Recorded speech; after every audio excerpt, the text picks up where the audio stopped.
안녕하세요. 저는 똑똑한 엄마들의 착각 코너를 맡고 있는 진행자 이재상입니다. 5월은 가정의 달이라고 하죠. 5월 5일은 어린이날, 5월 8일은 어버이날, 5월 21일은 부부의 날로 지정되어서 5월은 가정의 달, 특색 있는 날로 모두가 다 알고 있습니다. 그래서 5월을 계절의 여왕이라는 별호가 있는 것 같습니다. 청취자 여러분도 5월에 따뜻한 봄을 만끽하시고 사랑과 행복이 넘치는 가정의 달이 되었으면 좋겠습니다. 이번에도 처음 듣는 분을 위해서 똑똑한 엄마들의 착각이라는 코너에 대해서 소개해 드리겠습니다. 똑똑한 엄마들의 착각이라는 코너는 그 엄마들이 고등교육은 받았지만 엄마로서는 초보인데요. 처음 경험하기 때문입니다. 그래서 자녀를 키우면서 잘못 알고 있거나 오해하고 있는 생각들이 많습니다. 그것을 알려드리기 위해서 이 코너를 만들었습니다. 오늘도 대구사회부대학교 사회복지상담학과 교수님이시고 행복한 가정 만들기 연구소 수장님이신 송유미 교수님과 함께 하실 텐데요. 예, 송유미 교수님 안녕하세요. 청취자 여러분들께 인사 말씀 부탁드리겠습니다. 네, 안녕하세요. 송유미입니다. 똑똑한 엄마들의 착각 코너에 초대해 주셔서 감사드립니다. 앞에서도 말씀 주셨지만은요, 저는 대구사회부대학교 사회복지상담학과의 교수로 있고 또 동구 율화동의 행복한 가족 만들기 연구소 소장으로 있습니다. 예, 이번에는 5월 가정의 달이니까 교수님께서 교수님과 함께 가정 전반에 대한 이야기를 나누고 있으면 좋겠습니다. 특히 지금 우리나라 그 가정의 실태와 심각성에 대해서 같이 이야기 나눠보고 청취자분들도 이 문제에 대해서 생각해 보셨으면 좋겠습니다. 청취자분들도 이렇게 또 벌써 기대하고 계실 분 많을 텐데요. 본격적인 질문과 답변에 들어가기 전에 노래 한 곡 듣고 출발하도록 하겠습니다. 윤도현의 사랑했나 봐를 듣고 오겠습니다.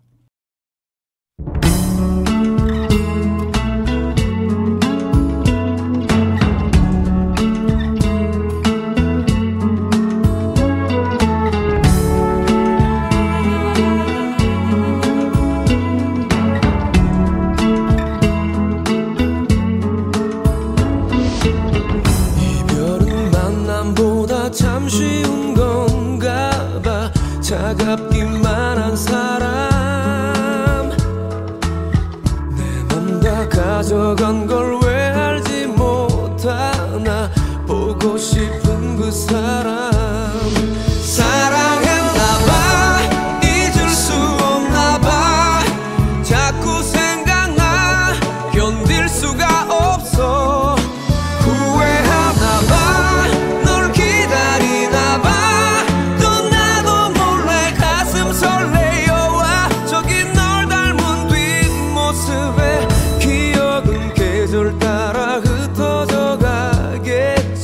차갑기만 한 사람 가슴에 태우며 난 기다리겠지. 어설픈 내 사랑은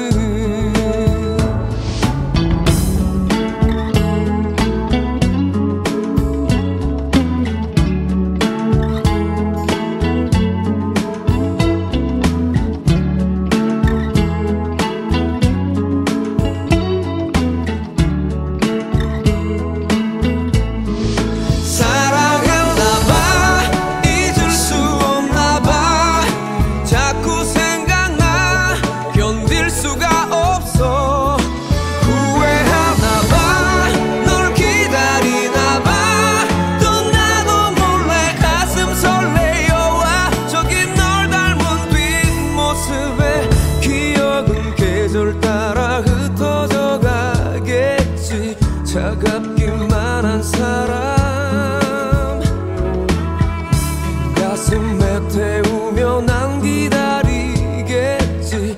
어설픈 내 사랑은 못되게 눈 돌리며 외면한 네 모습 모른 척할래. 한 번쯤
먼저 출산율 문제부터 이야기해 보겠습니다. 대한민국은 인구 감소로 인해서 지방 소멸뿐만 아니라 국가 소멸을 걱정하는 시대에 살고 있습니다. 합계 출산율이 2018년도에 0.98로 한명선이 깨졌고 이후에 2020년에 0.84, 2022년도에 0.78로 추락했고 작년에는 그 4분기에 그 역대 최저인 0.65까지 떨어졌습니다. 올해는 0.6까지 더 떨어질 것이라는 우려가 있습니다. 교수님 어떻게 보십니까? 네, 이 저출산 문제가 심각한 것은 청취자분들도 많이 아실 텐데요. 그런데 어느 정도로 심각한지에 대해서는 아직 잘 모르는 분도 많이 있는 것 같습니다. 이걸 자신의 일이라고 받아들이는 분도 적은 것 같고요. 또 인구가 줄어들면 좋지 않아? 라는 낭만적으로 생각하시는 분들도 있는 것 같습니다.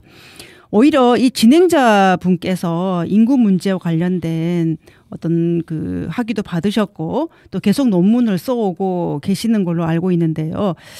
이 합계 출산율에 대한 어떤 의미에 대해서 좀 구체적으로 알기 쉽게 설명해 주시면 오히려 더 좋을 것 같은데요. 예, 저는 출산율 그러니까 저출산 문제에 대해서 연구를 했지만 그 저출산은 제 전공에 대해서는 다음 기회에 말씀드리도록 하고요. 그 합계 출산율의 의미에 대해서 말씀드리도록 하겠습니다. 대부분 합계 출산율의 의미를 제대로 파악하지 못하시는 분들이 많더라고요. 지난해 4분기에 출산율이 0.65명으로 떨어지니까 올해도 0.6으로 될 가능성이 높습니다.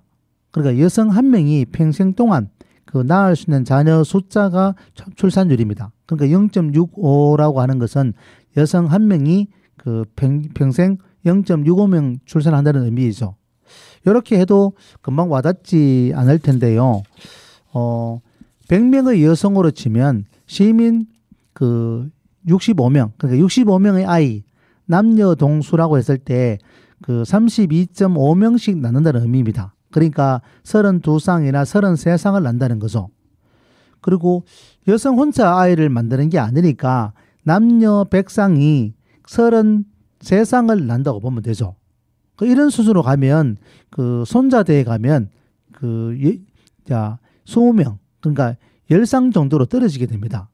그러니까 지금 출산율이 0.65라고 했을 때 이걸 어떻게 하면 그 남녀 100쌍의 인구가 33쌍으로 떨어지고 다시 10쌍이 된다는 의미죠. 그러니까 손자대에 가면 인구가 10분의 1로 줄어드는 수준이라고 이해하시면 될 겁니다.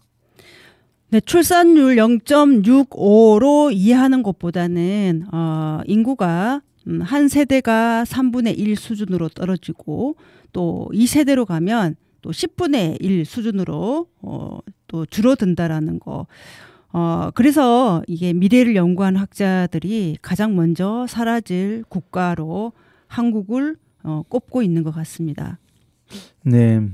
인구 문제는 잘 알고 있는 분야이기도 하지만 우리 모두가 관심 가져야 할 꼭 필요한 분야라고 생각하고 있습니다. 이번에 준비한 곡은 팝송인데요. 예전에는 결혼식 축가로도 많이 불려졌던 유명한 곡입니다. 한번 들어보겠습니다. 브루노 마스의 Marry You입니다.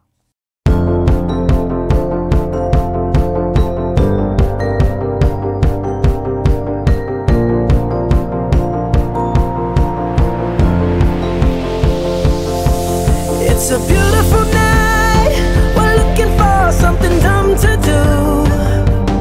Hey baby, I think I wanna marry you. Is it the look in your eyes, or is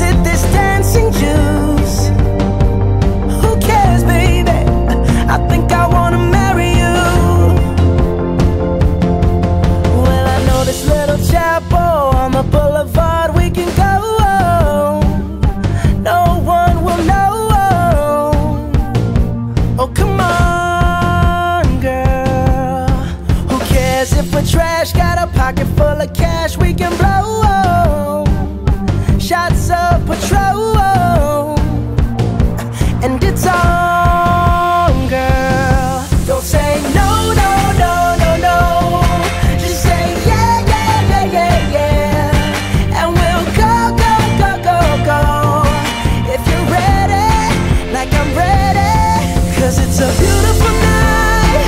We're looking for something dumb to do. Hey baby, I think I wanna marry you. Is it the look in your eyes, or is it this dancing juice? Who cares, baby? I think I wanna marry you.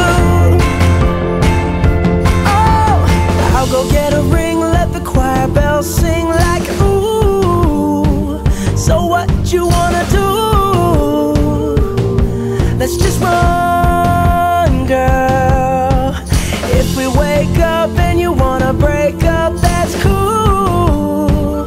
No, I won't blame you. It was fun, girl. Don't say no, no, no, no, no. Just say yeah, yeah, yeah, yeah, yeah. And we'll go, go, go, go, go.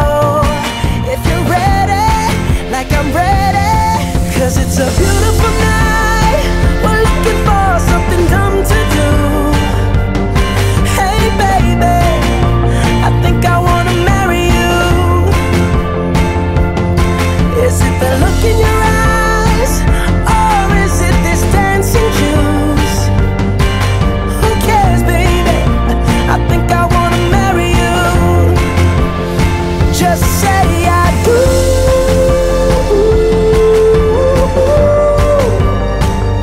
Tell me right now, baby. Tell me right now, baby. Baby, just say I do.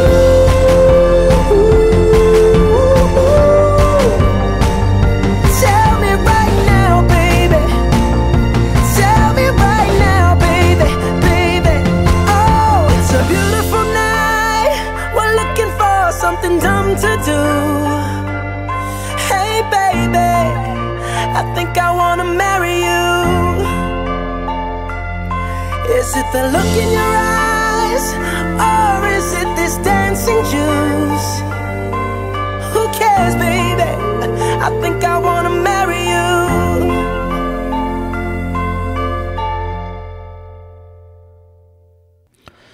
예, 똑똑한 엄마들의 착각을 진행하고 있습니다.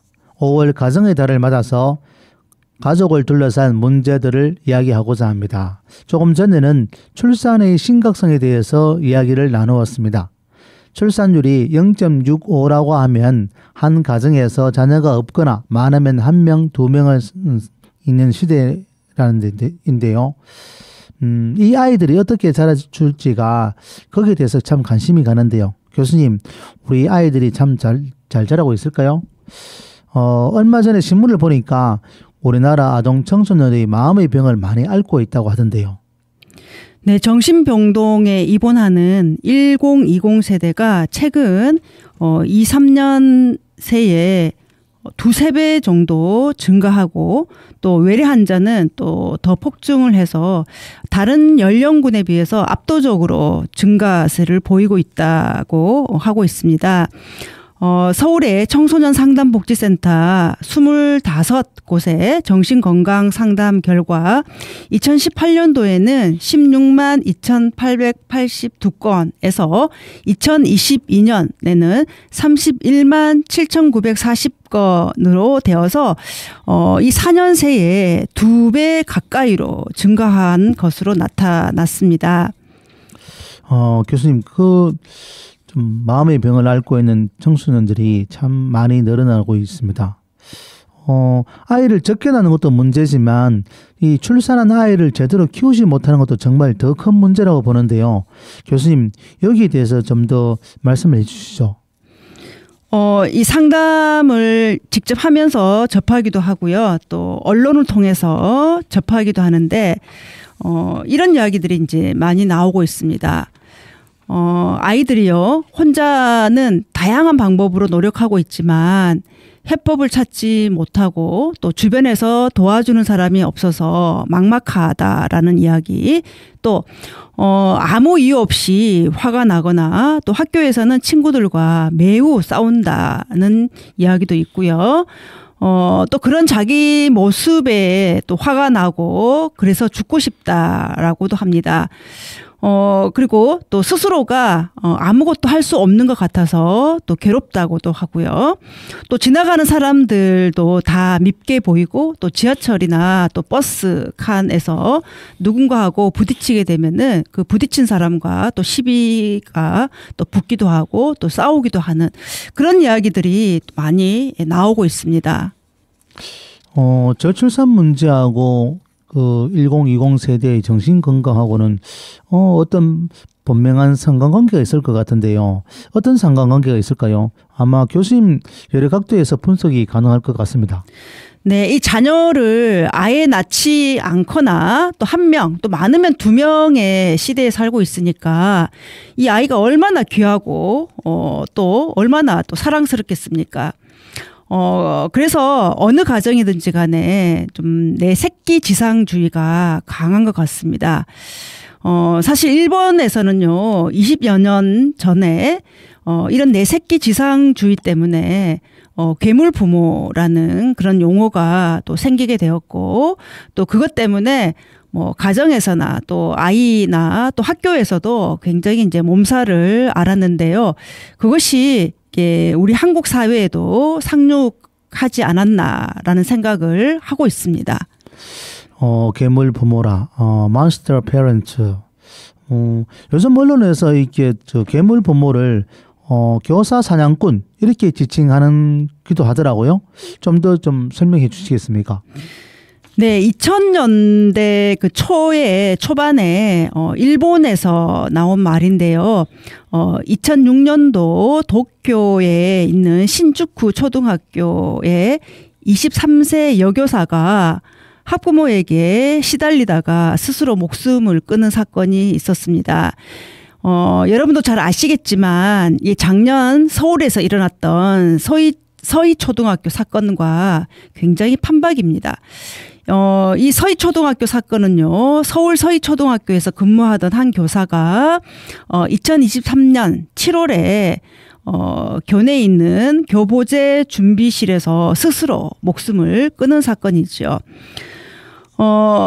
이 학교에서 이 교사들이 하는 말들을 들어보면은요, 이 이제 부모들이요, 이 교사에게 담임 맡는 동안에 임신하지 말라. 또 내 아이는 청소시키지 말라. 또 들판에 나가서 내 아이가 햇볕에 탔으니까 피부를 원상복구시켜달라. 뭐 등등. 또 어떤 경우에는 직접적으로 담임을 교체해달라라는 그런 요구들을 하는 그런 부모들이 우리가 언론에서도 쉽게 접할 수가 있고요. 우리 주변에도 굉장히 많이 있는 것 같습니다. 이런 부모들이 괴물 부모의 대표적인 모습이다라고 이야기를 하고 있죠. 그래서 아이들을요, 왕자병이나 이 공주병으로 그 부모들이 또 만들고 있는 것 같고요. 또 부채질하고 있는 어떤 그런 경우다라고 말씀드릴 수 있겠습니다. 2006년도에 그 일본 도쿄 신주쿠 초등학교에서 일어나는 사건이나 또 작년 7월 달에 서울 서희 초등학교에서 일어난 사건이 유사한 것 같아요. 한 20년 상관을 두고 한국은 일본을 따라가는 것 같은데, 그러면 일본과 한국 부모 사이에도 공통점이 있을 것 같습니다만. 그 두 국가를 한번 비교해 보면은요, 물론 일본은 지금 출생률이 뭐 그래도 저희 나라보다는 좀 높은 수준이긴 하지만은요, 두 국가 모두가요, 이 저출생이 심각하고 또 그만큼 또 아이가 또 귀해지다 보니까 이 과잉 보호하는 것이 습관화된 것 같고요. 또 핵가족 체제로 또 돌입하다 보니까 이 대가족 체제가 이제 붕괴가 되면서 이 도덕적인 부분이나 또 인간의 어떤 삶의 가치에 대한 그런 부분에서 뭔가 공동체적으로 어떤 훈육할 수 있는 어떤 그러한 어떤 그 부분이 많이 사라진 그런 공동점이 있는 것 같고요. 그리고 이제 핵가족 체제이지만은요, 여전히 대가족 체제에서 보여주었던 그런 아빠의 모습, 또 엄마의 모습이 그대로 있는 것 같습니다. 또 문화적으로도 여전히 이 가부장제적인 그 문화 있고요. 그래서 이제 분명하게 아빠의 역할, 아빠는 돈을 벌어오는 사람, 또 엄마는 육아에 전념하는 사람, 이렇게 이제 되어 있는데 요새 이제 엄마들 중에서 일하지 않는 엄마들이 물론 일 안 하지 않는 엄마들도 많이 있지만은 상당수가 일을 하고 있는 엄마들이란 말이에요. 그래서 그런 엄마가 또 이제 밖에서 일도 하고 또 아이도 같이 함께 책임져야 되는 그런 독박 육아가 여전히 엄마에게는 있는 것 같습니다. 또 뿐만 아니라 이제 치열한 학벌 사회라는 것이 두 국가의 공통점이죠. 자녀 입시라든지 또 인생의 어떤 그 성적, 인생의 성공의 어떤 그런 기준도 또 비슷한 것 같고요. 그래서 좀 특히 이제 엄마가 자신의 삶을 좀 이렇게 희생해 가면서 자녀에게 이제 올인하면서 또 그 자녀를 또 통제하려고 하는 어떤 그런 부분들, 그리고 또 그만큼 희생을 했기 때문에 또 보상을 받고 싶어 하는 어떤 심리적인 부분도 많이 팽배한 것 같고요. 그래서 이제 그 학교 교사에게나 어떤 사회를 향해서 이제 내 자식을 건드리면 가만히 있지 않겠다라는 그러한 어떤 심리적인 부분이 많이 팽배한, 이것이 이제 한국 사회에나 또 일본 사회에나 이런 아시아의 국가들의 좀 공통적인 그런 모습인 것 같다는 생각을 하게 됩니다. 네. 그러니까 부모로부터 그 관심을 온 마음이나 온 마음으로 이렇게 온몸으로 받고 있는 아이들인데 그만큼 잘 자라주면 좋은데 그런 부모가 괴물 부모? 그렇게 하니까 또 분명 좋은 부모는 아닌 것 같은데 이러한 부모에게서 자란 아이들은 특징이 뭘까? 어떤 문제점이 있을까요? 보통 이런 아이들은요, 초등학교 때까지는 부모 말씀을 잘 듣습니다. 순종하죠. 그런데 이 사춘기에 들어서게 되면은요, 그 부모하고의 사이에서 굉장히 갈등이 좀 심화되고요.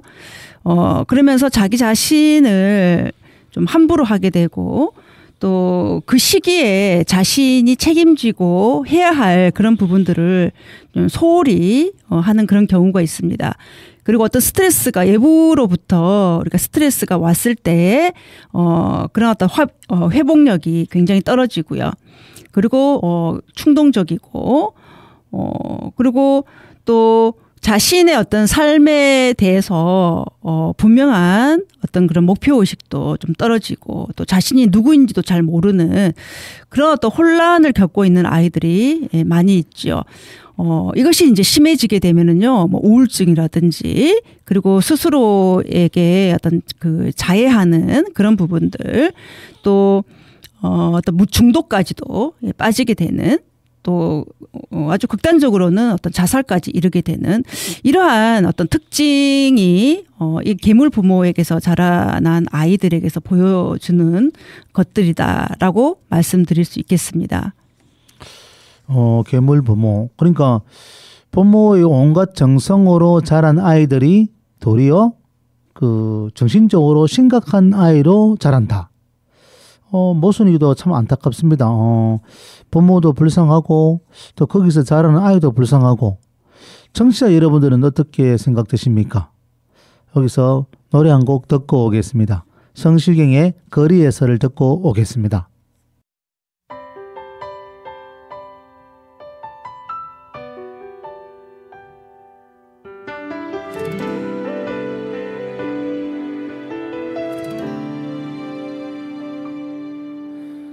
네가 없는 거리에는 내가 할 일이 없어서 마냥 걷다 보면 추억을 가끔 마주치지.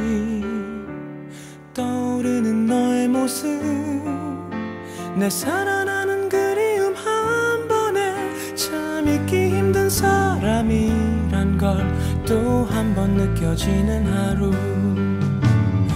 어디쯤에 머무는지 또 어떻게 살아가는지 걷다 보면 누가 말해줄 것 같아.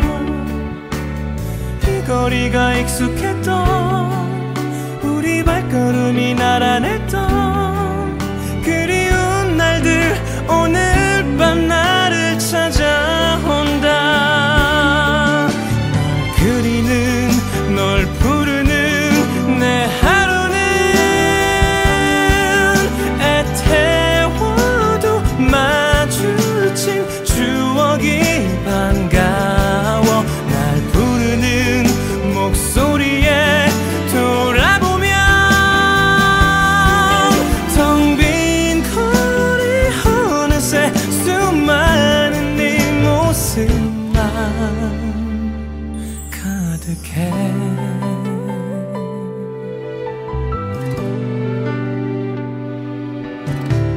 막다른 길 다달아서 낯익은 벽 기대보며 가로등 속 환히 비춰지는 고백하는 내가 보여.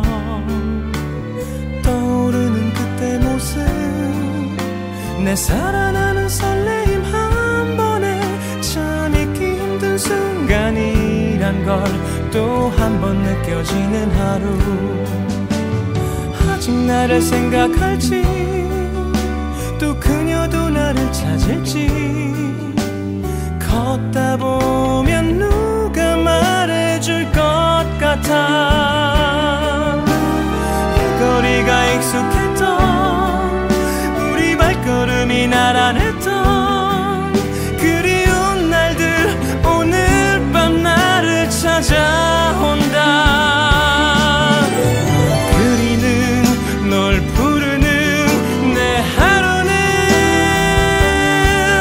애태워도 마주친 추억이 반가워. 날 부르는 목소리에 돌아보면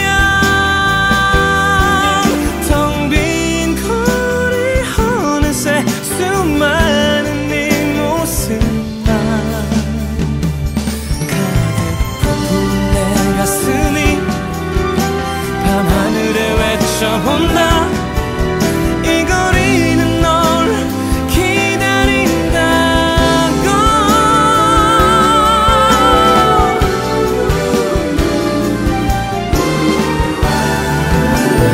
그리는 널 부르는 내 하루는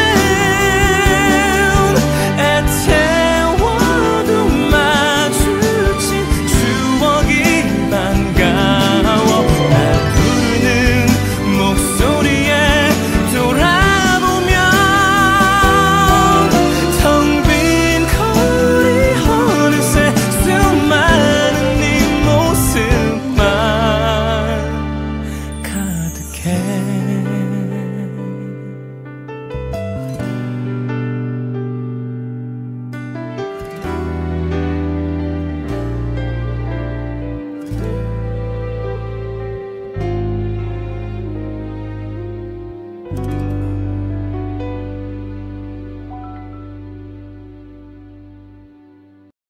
청취자 여러분은 똑똑한 엄마들의 착각을 듣고 있습니다. 한국과 일본과 같은 이런 동양 환경에서 저출산 문제가 나타날 때 내 새끼 제일주의 이런 걸 나타난다고 했는데 그 배경이 되고 있는 계물 부모와 계물 부모에게서 자란 아이들의 특징에 대해서 이야기를 나누고 있습니다. 송유미 교수님, 이런 문제에 대한 어떤 대책, 해결책이 있겠습니까? 제가 다른 사례에서도 계속 말씀을 드리고 있는데요. 부모로부터 분리 개별화가 가장 큰 어떤 대책이고 또 해결책이다라고 말씀드릴 수가 있을 것 같은데요. 바로 이 자녀를 양육하는 과정에서 부모의 필수적인 과제가 뭐냐라고 했을 때에 바로 그 부모는 자녀에게서 분리가 되어야 되고요. 또 자녀 역시 그 부모에게서 분리가 되어서 각자가 좀 개별화된 어떤 인격체로 살아가야 된다라는 것이 이제 가장 큰 과제이고요. 이런 과제가 제대로 되어지지 않았을 때에 아까 앞에서 이 계물 부모에게서 자라는 그 아이들에게서 나타나는 여러 어떤 병리적인 어떤 문제들이 있었는데요. 바로 이 분리개별화가 되지 않으면은요, 이런 각종 병리적인 어떤 문제에 이를 수 있다라고 말씀드릴 수가 있을 것 같습니다. 교수님께서 말씀하시는 분리개별화는 그 자녀 양육에 있어서 그 자녀와 부모 사이에는 분리개별화에 되어야 된다라고 말씀하시는 것 같고, 또 분리개별화는 이야기는 자녀가 독립된 인격체로서 자라야 된다, 이런 의미로 저는 이해하고 있습니다. 저를 위해서 아니면 청취자분들을 위해서 분리개별화의 어떤 의미에 대해서 다시 한 번 더 말씀해 주시겠습니까? 인간은요, 2번 탄생합니다. 한 번은 생물학적으로 탄생하는 것이고요. 또 2번은 정신적인 탄생인데요. 이 정신적인 탄생은 만 3세경, 즉 36개월 전후에 탄생되게 됩니다. 만약에 이 시기에 어떤 정신적으로 탄생이 되지 못하게 되면은요, 한 번 더 시도를 하게 되죠. 바로 청소년기 때입니다. 요새는요, 이 청소년기 때에도 실패하는 아이들이 대다수라서 한 번 더 시도합니다. 그것이 청년기 때입니다. 이때에도 실패하는 아이들이 많죠. 청년이 되었지만 여전히 부모한테 손 벌리고 또 부모 그늘에서 살고 있는 청년들, 이들은 모두가 이 정신적인 탄생이 안 된 경우다라고 말씀드릴 수가 있을 것 같고요. 그래서 이 분리개별화라는 거는요, 부모와 정신적으로 분리가 되어서 개인의 존재감을 가지고 개인 스스로가 개인적인 인격체로 살아가는 것이다 라는 말씀이 되겠죠. 그래서 계물 부모들, 절대로 아이들을 자신에게서 분리시키지 않는 부모들이죠. 아이가 곧 자기 자신인 겁니다. 그래서 자신을 이런 부모들은요, 자기 자신을 괴롭히는 부모라고 말씀드릴 수가 있을 것 같고요. 또 그만큼 이 아이들을 또 못 살게 괴롭히고 있는 겁니다. 그게 이제 사랑이라고 하는 거죠. 이 자기만큼 자식을 사랑하는 사람 있으면 나와봐라. 한마디로 사랑의 착각인 겁니다. 아이들이 느끼지 못한 사랑은 본인은 계속 주고 있다라는 거죠. 그 아이가 괴물로 변해가고 있는 것도 모르면서요. 그래서 우리가 유치원에서부터 대학, 군대까지 또 성인이 되어도 결혼해도 계속 따라다니며 도와주는 그런 어떤 부모들, 아이들은 이미 생물학적으로는 성인이 되었지만 여전히 이 마음은, 정신은 유치원 때처럼 엄마가 아니면 아무것도 할 수 없는 그런 미숙한 성인으로 자라고 있는 거죠. 그러면은요, 이렇게 이제 우리가 이 자녀의 양육이라고 하면은요, 보통 이제 뭐 어린 시절, 아동기, 또 청소년기, 이렇게 이제 양육이라는 말을 쓰게 되는데요. 이 진행자분께 제가 오히려 질문을 드리겠습니다. 우리 한국의 자녀 양육 기간은 얼마나 되겠습니까? 자녀 양육 기간요? 보통 흔히 그냥 18살 성인이 되기 전까지 자녀 양육이라고 하는데, 한국은 그것보다는 군대, 대학을 졸업할 때, 취직할 때까지, 또 아니면 결혼할 때까지니까 한 20대 후반이나 30대 초반 이렇게 되지 않습니까? 평균적으로 수치화했을 때 무려 35년이나 된다고 하거든요. 그러니까 평균이니까 물론 이제 적정한 때에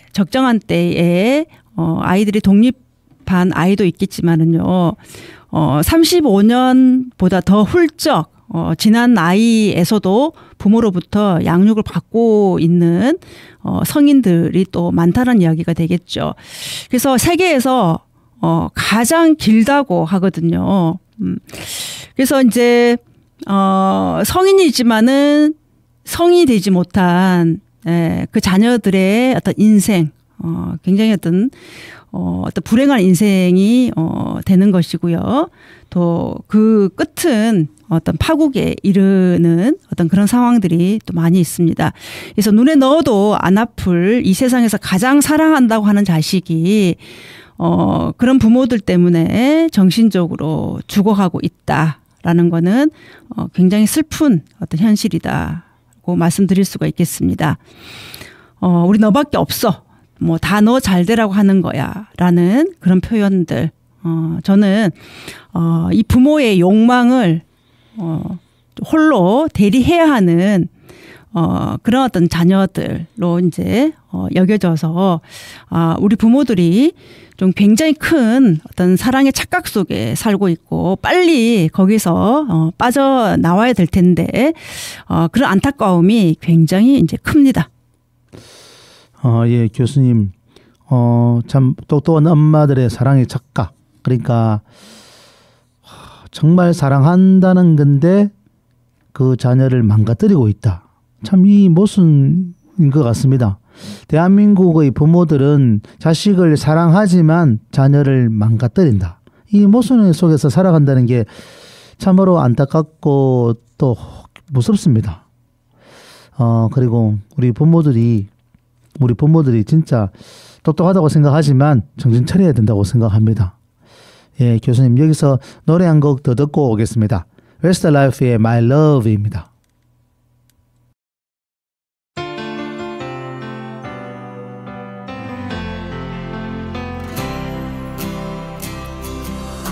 An empty street, an empty house, a hole inside my heart. I'm all alone, the rooms are getting smaller. I wonder how, I wonder why, I wonder where they are. The days we had, the songs we sang together, oh yeah. And oh my love, I'm holding on forever, reaching for a love that seems so far. So I say a little prayer and hope my dreams will take me there, where the skies are blue, to see you once again, my love.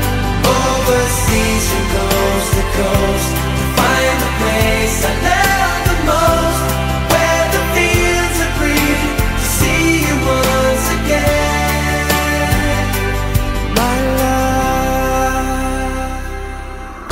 I try to read, I go to work, I'm laughing with my friends, but I can't stop to keep myself from thinking, oh no. I wonder how, I wonder why, I wonder where they are. The days we had, the songs we sang together, oh yeah. And oh my love, I'm holding on forever, reaching for a love that seems so far. So I say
예, 똑똑한 엄마들의 착각 코너를 듣고 계십니다. 괴물 부모로부터 자라는 아이들의 특징에 대해서 이야기를 나누고 있습니다. 여기 계신 송유미 교수님께서는 자녀 양육에 있어서 괴물 부모나 괴물 부모로부터 자란 아이들의 문제를 해결하기 위해서는 분리 개별화를 매우 강조해 주셨습니다. 예, 그 다음으로 이 부모와 자식 간의 분리 개별화도 중요하고, 그 다음에 지금 부모와 자식 간의 그 전통적인 효도의 의미, 현대에서도 효도의 의미가 한번 좀 나눠봤으면 좋겠습니다. 이 효도를 생각할 때 전통적으로 부모는 자식들이 효도하고 감사하고 복양해야 될 대상으로 이해했습니다. 그러니까 부모에 대한 감사는 자기의 근본을 찾는 길이고, 또 효도와 복양이 그 감사의 수단으로 이해되어 왔습니다. 글을 배우면서 들었던 효는 그 백행의 근본이란 문구가 우리의 의식 속에 깊이 아르새겨져 있습니다. 그리고 전통적으로 효는 가족 내에서 상하의 질서를 유지하는 행위 규범이면서 보편적인 사회 윤리로서 우리 사회를 지배해 왔습니다. 근데 현대에 들어서 과연 부모는 어떤 존재일까? 많이 달라졌다고 생각이 드는데요. 부모를 떠올리면 즐겁고 기쁘고 보고 싶은 존재가 되어야 되는데, 그렇지만 마음 한켠에는 만나면 부담되고 의무감만 남아있는 귀찮은 존재일 수도 있다고 생각이 듭니다. 또 어떤 특정한 누구에게는 미움의 대상이 되기도 하고 정오의 대상이 되는 경우도 있는 것 같습니다. 또 요즘에 우리 주변에 보면 중학생 딸로부터 폭행당했다는 엄마도 있고요.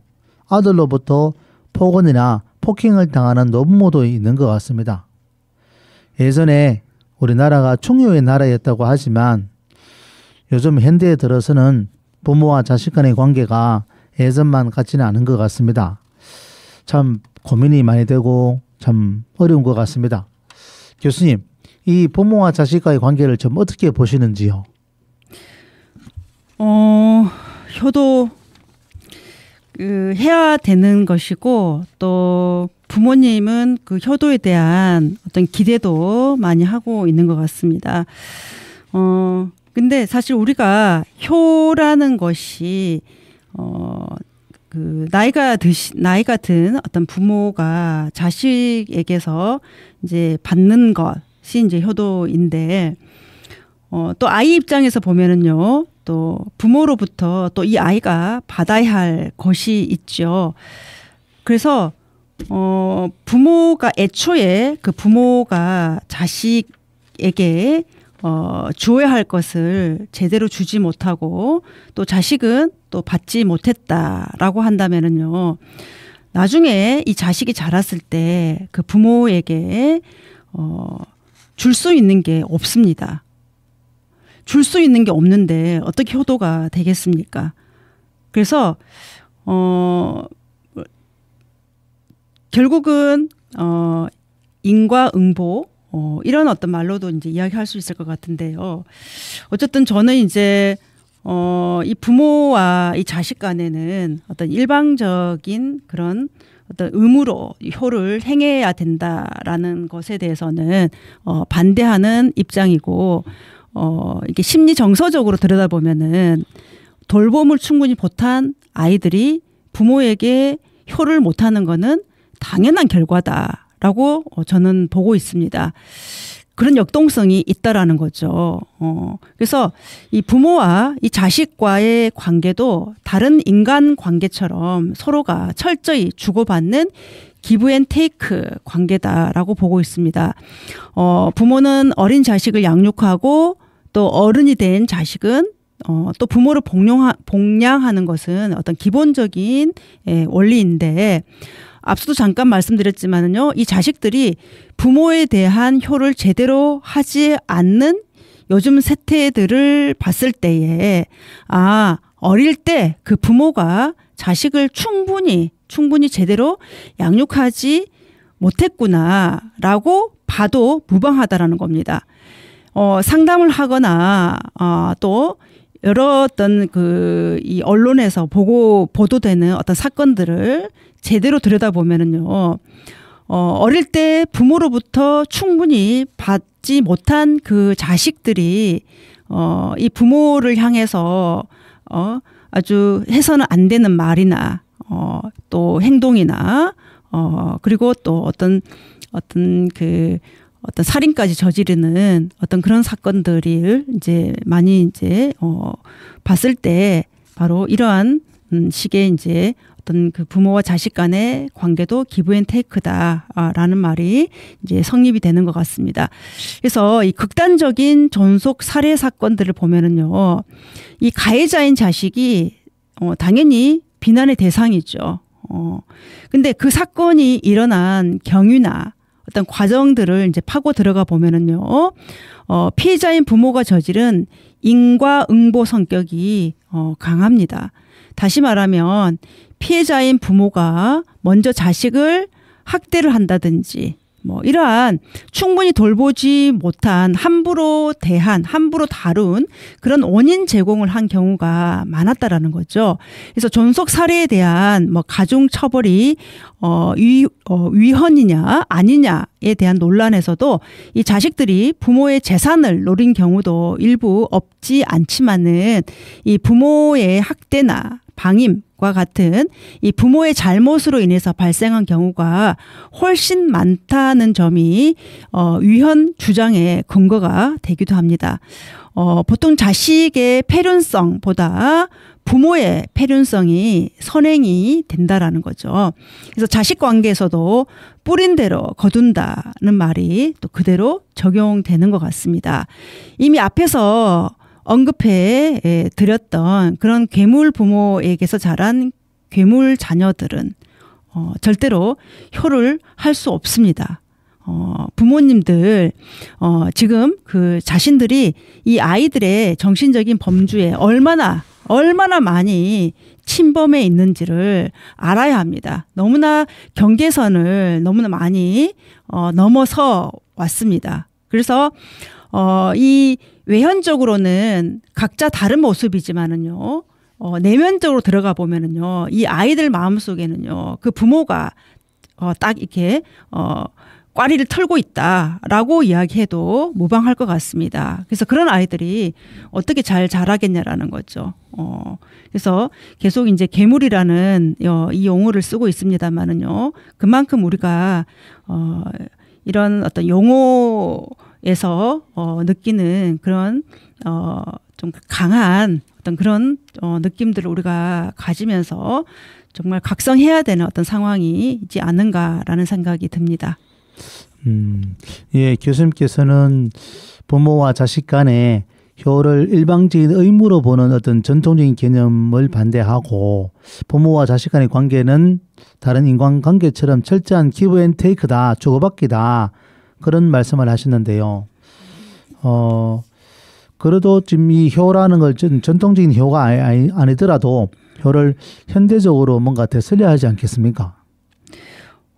네, 효를 제대로 되살리는 방법은요, 이 도덕이나 윤리를 내세우기보다는, 그러니까 당연히 부모니까 당연히 효를 해야 된다, 행해야 된다라는 걸로 그 의무시하는 그런 것들보다는요, 이 부모가 자식을 먼저 제대로 키우는 것이 더 중요하다라는 거를 우리가 알아야 할 것 같습니다. 그래서 부모가 자식에게 마음의 안식처가 되는 방식으로 양육하는 거, 그래서 충분히 좋은 부모가 되는 것이 이제 먼저라는 거죠.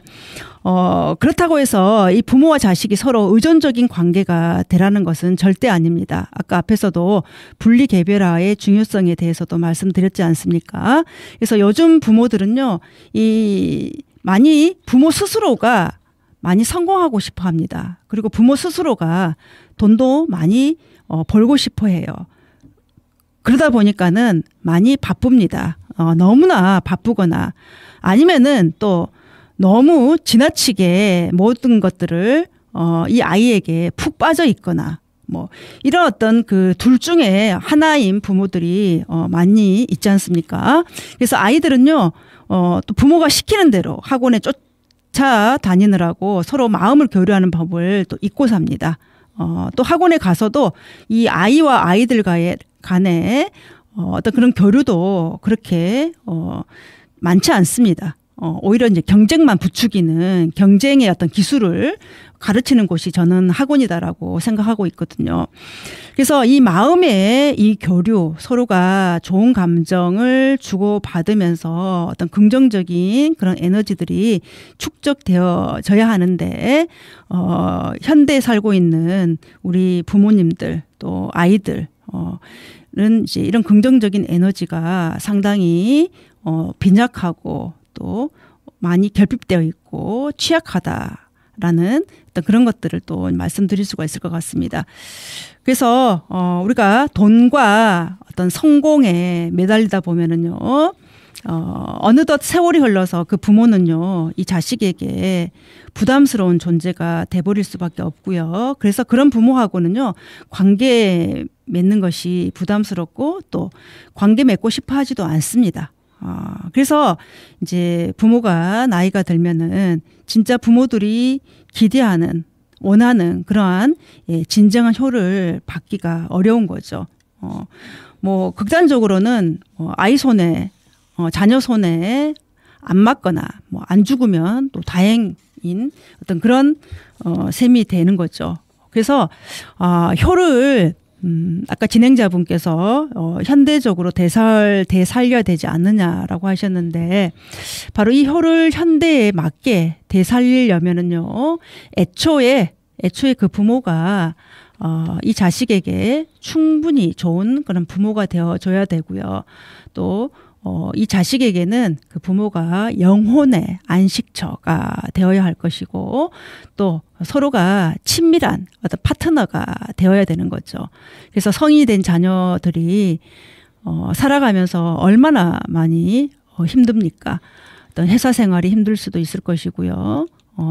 그리고 또 어떤 성공이나 그리고 어떤 또 뭐 진급하는 거라든지 이런 부분에서도 또 많은 좌절을 또 겪을 수밖에 없는 것이고, 그래서 그런 어떤 생활에서 스스로가 외로울 수도 있고요, 고독할 수도 있고, 또 혼자서 소가리를 할 때도 많이 있을 겁니다. 그랬을 때에 다른 누구보다도 부모님을 찾아가고 싶어하는, 또 어떤 말을 하더라도 어떤 넋두리를 하더라도 다 받아줄 수 있는 그런 부모, 바로 심리적인 어떤 정거장 같은 그런 부모가 되어준다면은요, 그것이 이제 부모와 자녀 간의 관계 회복이 될 것이고, 또 그런 부모일수록 자녀로부터 어떤 그 효를 또 받을 수 있을 것이고요. 이것이 현대적인 어떤 효 살리기가 되지 않을까라는 생각을 하게 됩니다. 네. 교수님께서 효를 현대에 되살리는 방법에 대해서 말씀해 주셨는데요. 부모는 자식에게 영혼의 안식처가 되어야 된다. 성인이 된 자식들이 회사가 힘들 때, 고독할 때 찾아올 수 있는 심리적 정거장 같은 부모가 되어야 한다. 이런 말씀 참 좋으신 것 같습니다. 오늘 저출산 시대에 출연하는 괴물 부모와 그 괴물 부모에게서 자라는 아이들의 특징에 대해서 말씀해 주셨고, 또 이것을 해결하기 위해서는 분리 개별하는 과제를 중요하다고 강조하셨습니다. 그리고 마지막으로 효의 현대적 의미에 대해서 말씀해 주셨는데요. 감사드립니다. 다음에는 좋은 사례를 가지고 나와서 이야기를 나눠보겠습니다. 지금까지 대구사이버대학교 사회복지상담학과 송유미 교수님이 나오셔서 좋은 말씀 해주셨습니다. 감사드립니다. 다음 시간에 다시 뵙도록 하겠습니다. 교수님. 네, 감사합니다. 5월은 가정의 달입니다. 사회적으로 공인된 달을 잘 활용하셔서 그동안 못다한 사랑을 많이 전하고 느끼는 달이 되시기를 바라겠습니다. 다음에 뵙겠습니다. 똑똑한 엄마들의 착각 코너를 통해서 대구 동구 FM 공동체 라디오에서 동구 청취자분들을 만날 수 있어 무척 기쁩니다. 대구 동구 FM 공동체 라디오 104.5MHz 다음 이 시간에 뵙겠습니다. 청취자 여러분 감사드립니다. 다음에 뵙겠습니다.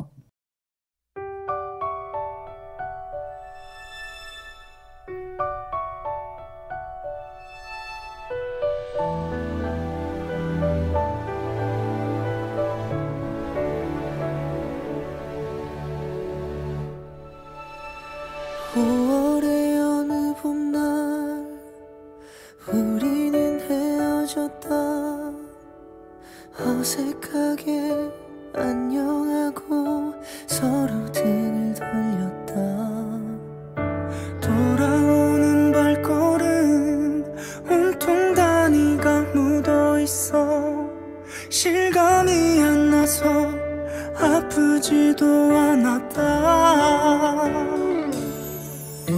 어느 습관처럼 넌 매일마다 찾을걸. 그렇게 내 전부였던 널 보낸다. 어떻게 사랑할까. 또다시 누굴 만나. 아무 일 없던 것처럼 환하게 웃고 살아갈 수 있을까. 언젠가 널 만나면 내 얘기 해줄 거야. 많이 아팠다고 힘들었다고 그때의 내가.